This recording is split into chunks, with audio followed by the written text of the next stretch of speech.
occhiali da sole, che mi da vista. Dal Monte Quarin, una persona che ore può raggiungere a piedi il confine di Stato con la vicina Slovenia. È possibile che quel giorno Roberto si sia avventurato lungo questi sentieri e fin dove è arrivato? In una piccola frazione del zoo, proprio sul confine, sono stati ritrovati dei guanti neri. Potrebbe essere un difetto? Ma dopo cosa è accaduto? Perché non è più tornato indietro? Perché Roberto non si è più fatto vivo con i familiari?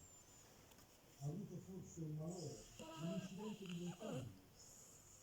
I sentieri che ho visto anche sulla carta sono sentieri normali, sentieri che potrebbe fare qualunque persona, e tanto più lui che è una persona abituata a camminare. Per lui camminare, ma camminare significa camminare 20, 30, 40 km, quindi Ginger. è un camminatore vero, Ginger. era l'unico modo, diciamo, Ciao bella. per rilassarsi. Ciao amore bello. Certo, per i primi durante quei 4 giorni della scomparsa, quando squillava a vuoto, è stato in qualche modo ricercato. Forse ora